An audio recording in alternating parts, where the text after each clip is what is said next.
honestamente estoy muy emocionado porque esta distinción que entiendo se me hace de invitarme a mí por parte de la Comisión Artística de la Orquesta Sinfónica de venir a dirigir el concierto en que se van a festejar 40 años de trayectoria de la Orquesta Sinfónica, realmente es una distinción muy, muy grande, ¿verdad? Yo ya desde hace 6, 7 años estoy alejado de la conducción de esta orquesta porque llegó mi tiempo del descanso, ¿verdad? Pero esta fiesta me lleva a recordar tantas épocas, tantos tiempos pasados acá, cómo es la historia de esta orquesta que hoy celebra 40 años. Y lo primero que tengo que recordar, porque es un honor es una obligación tener que hacerlo, es al maestro Eduardo Bértola, al que yo no tuve el gusto de conocer, porque cuando yo vine acá ya no estaba él más aquí, pero el maestro Bértola logró crear la entonces llamada Escuela de Música. Y en el año 1965, él, con los profesores que tenía esa escuela, forma una orquesta de cámara. Ahí empezó, digamos, a iniciarse ese proyecto que avanzaría unos años más adelante, en 1969, cuando el maestro Guillermo Bonet Müller, recién egresado de la Universidad en Santa Fe como director de orquesta, se propone aquí, en Resistencia, en el Chaco, crear una orquesta sinfónica. Y lo consigue seguramente después de mucho trabajo, con una actuación ya en el mes de agosto de ese año, y a partir de ahí un trabajo muy, muy interesante que duró algunos años. Luego esto se interrumpe y el siguiente antecedente en el que yo ya empiezo a intervenir con muchos de los músicos que todavía hoy están en la Orquesta Sinfónica es que se crea una orquesta juvenil como antesala del proyecto de volver a reeditar la Orquesta Sinfónica, lo que sucede muy pronto, por el año siguiente, 1977, el 19 de junio de ese año, en el Salón de Actos de la entonces ENET número 1 se produce la presentación de la actual Orquesta Sinfónica. Por suerte, yo estaba en ese momento, dirigí ese primer concierto y estuve por 30 y pico de años, 33, 34 años al frente del organismo. Y bueno, se me ha invitado ahora en recordación de aquel trabajo, de aquel esfuerzo, obviamente compartido por todos los músicos que pasaron por la integración del organismo en todo ese tiempo, muchos de los cuales ya no están con nosotros, pero que recordamos con mucho afecto, con mucho cariño, esa entrega, ese esfuerzo por mantener un organismo funcionando con ciertas dificultades, como eran la no gran abundancia de recursos humanos en aquel momento, los avatares económicos del país, pero bueno, valió la pena el esfuerzo porque acá estamos con 40 años, con una integración muy importante en cuanto a la cantidad y calidad de integrantes de la orquesta, así que realmente creo que por ese lado es un gran festejo que nos proponemos compartir con la otra pata de este proyecto, de este asunto, que es el público. Si el público no hubiera aparecido, no tendría sentido tener una orquesta funcionando y tocando para una sala vacía, ¿verdad? Así que esta es la propuesta que la Orquesta Sinfónica ha hecho para celebrar esos 40 años, como bien decía, en el auditorio de la Casa de las Culturas, este sábado 16 de diciembre a las 21:30. En cuanto a la evolución de la orquesta, se ha producido, bueno, en 2 o 3 aspectos. Uno, como decía recién, en la cantidad de los músicos. En un primer momento el recurso humano no era abundante. Se fue, digamos, incorporando más gente. La Orquesta del Chaco tiene muchos músicos de Corrientes, donde existe un instituto de música que genera muy buenos profesionales de los instrumentos que se precisan en la orquesta. O sea, se fue aumentando de a poco en cantidad y calidad de músicos, ¿no es cierto?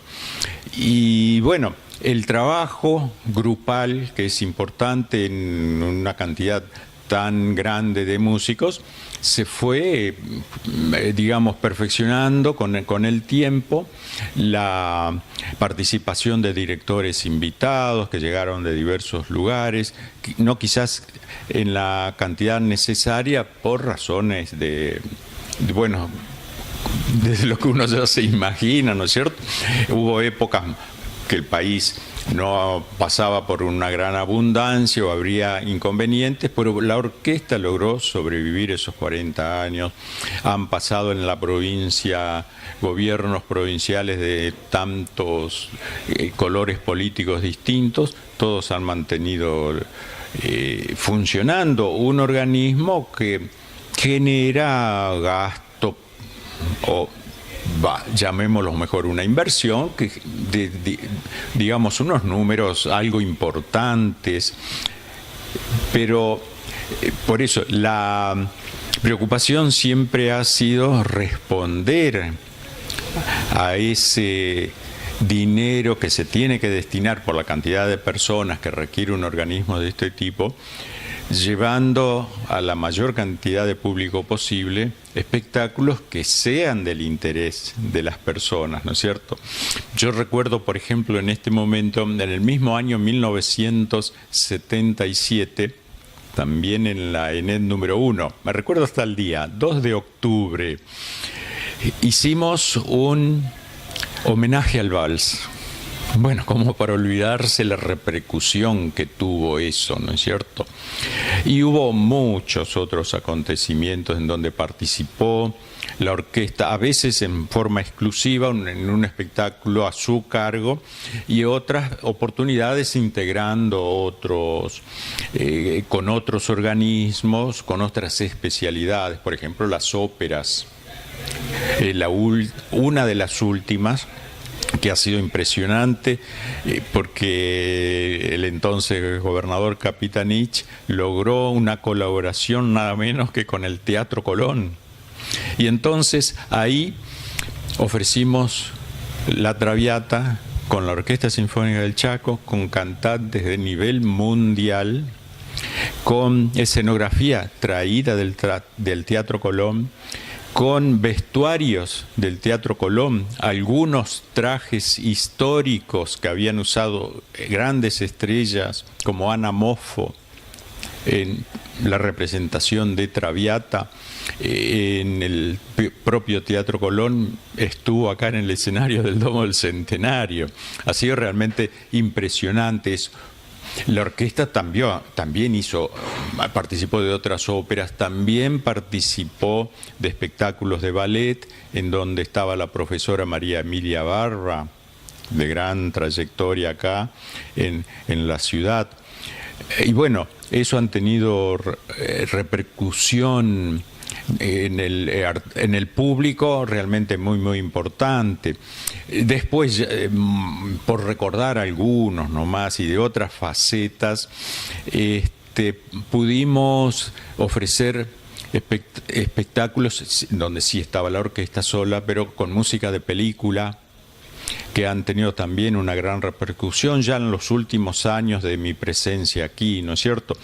No conozco muy bien qué es lo que ha pasado más recientemente, pero bueno, la orquesta sigue con su trabajo y con su propuesta de seguir incorporando nuevos públicos, porque de eso depende la supervivencia del organismo, y a Dios gracias, los jóvenes de hace 40 años los adultos de hoy siguen participando de estos emprendimientos, siguen apoyando con su presencia y con su aplauso un proyecto que lleva esfuerzos económicos y profesionales muy, muy grandes, pero que para la provincia del Chaco es muy importante porque la sitúa entre el grupo selecto de provincias que tienen un organismo de estas características. Digamos, la organización que tenía en ese momento el Instituto de Música de la Universidad Nacional del Litoral, yo me recibí como profesor nacional, especialidad piano. Obviamente yo ahí ingresé con 20 años, pero no empecé a estudiar a los 20 años. Yo desde los 9 años empecé con el piano, seguí todo ese tiempo y bueno, tuve que hacer un ingreso, un examen de ingreso, en la parte teórica y en la parte práctica, ejecutando unas obras en el piano. Fui aceptado, yo digamos egresé, tengo el título de profesor de piano. Y al mismo tiempo que estaba terminando esos estudios apareció algo distinto que nunca había imaginado. Yo de todas formas había dirigido coros, pero nunca se me había pasado por la cabeza dirigir una orquesta, para lo cual obviamente hay que estudiar, ¿verdad? Bueno, daba la fortuna que este Instituto de Música en Santa Fe, donde estudió a mi maestro, que formó la primera orquesta sinfónica acá, el maestro Bonet Müller, seguía teniendo esa carrera. Yo cursé, fui el segundo egresado de esa carrera, de esa universidad, un egreso que se hizo mediante una tesis que consistió en un concierto con público, con la Orquesta Sinfónica de la provincia de Santa Fe.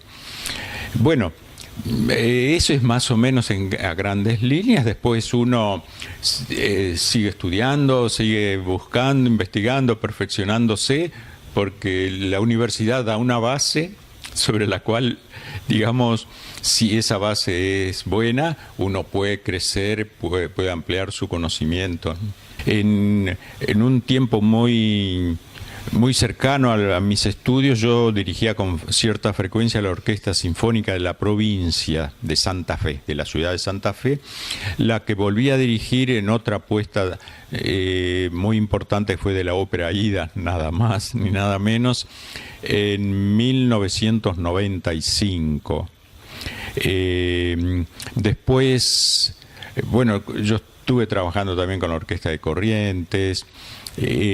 Tuve una linda oportunidad en el 2007 de estar al frente por unos 2 o 3 conciertos con la Orquesta Sinfónica Nacional del Paraguay, con un gran músico, el maestro Florentín Jiménez. Me confió el estreno mundial de una de sus obras. Y después, bueno, una oportunidad de un viaje de estudios a Estados Unidos, pude dirigir ahí la orquesta de la Escuela de Música, por lo menos así se llamaba en ese momento, de la Universidad de Mansi, y la Orquesta Sinfónica de esa ciudad también. O sea, la orquesta me dio la responsabilidad de dirigir las obras, ¿verdad? Y yo lo primero que me pareció oportuno, que creo que en muchas ocasiones se usa, es de estilo hacer, es tomar una obra del repertorio de ese primer concierto. Entonces, en esta oportunidad vamos a iniciar con una obra que integró ese programa, la obertura El rapto en el serrallo de Mozart. Luego las otras obras son algunas del repertorio de estos 40 años de la orquesta, la obertura Oberón de Carl Maria von Weber, después un grupo de danzas húngaras de Johannes Brahms. Brahms compuso más de 20 danzas húngaras, solo que las destinó al piano a 4 manos. unas hermosísimas danzas todas, de las que él únicamente llevó a la orquesta 3 de esas danzas, que son las 3 danzas que nosotros vamos a interpretar en este caso. Luego otra obra muy llamativa, digamos, muy característica del repertorio sinfónico, que es la que se denomina Una noche en el Monte Calvo de Modesto Mussorgsky. Sería una especie de noche de San Juan, donde hay una gran fiesta y llega a las 12 de la noche y esa fiesta se termina. Y Mussorgsky escribió esta obra cuando era muy joven y al parecer no fue del gusto de sus amigos también músicos, y alguno la criticó un poquito mucho. O sea que terminó escrita, pero no interpretada. Mussorgsky murió bastante joven, y uno de esos amigos, otro gran músico, Rimsky-Korsakov, dijo: vamos a hacer algo con esta obra, o mejor dicho, voy a hacer algo con esta obra a modo de homenaje a este amigo. Y ordenó un poquito, quitó algunas cosas, la orquestó de alguna manera, y esa es la versión que se conoce de esa obra, prácticamente la versión original, si bien después, a modo de revisionismo musical histórico, se imprimió, alguna vez se ha ejecutado, la versión de Rimsky-Korsakov es la que se mantiene todavía, es la que nosotros vamos a presentar en esta oportunidad. Luego de eso sí vamos a hacer 2 obras nuevas para la orquesta, que durante estas vacaciones que yo tuve fui preparando con tiempo, y bueno, me pareció una oportunidad de agregar obras al repertorio de la orquesta que son seguramente también del agrado del público, como son los valses. Hemos hecho, recién comentaba ese homenaje al vals, que es el primer gran suceso de la orquesta en el año 1977. Bueno, en esta oportunidad vamos a hacer 2 valses por primera vez. En primer lugar, un antecesor de Johann Strauss, que es inevitable hablar de vals y asociarlo a él, ¿verdad? Joseph Lanner fue un poco anterior, muy pocos años anterior a Johann Strauss, pero se lo tiene como un precursor de Johann Strauss. Vamos a hacer un vals de él que se llama Los Románticos, que en su estructura es muy parecido. Digamos que podríamos decir que Johann Strauss se tomó de esa estructura y la amplió en la forma y en la riqueza musical que le daba el propio talento que tenía Johann Strauss. Los Románticos es el vals de Joseph Lanner, y de Johann Strauss vamos a hacer un vals que nunca se hizo acá, que como decía, preparé durante este tiempo, que es Diarios de la Mañana, uno de los más hermosos valses, que de los tantos en realidad que tiene Johann Strauss. Así que esa es nuestra propuesta y la de la orquesta para este concierto.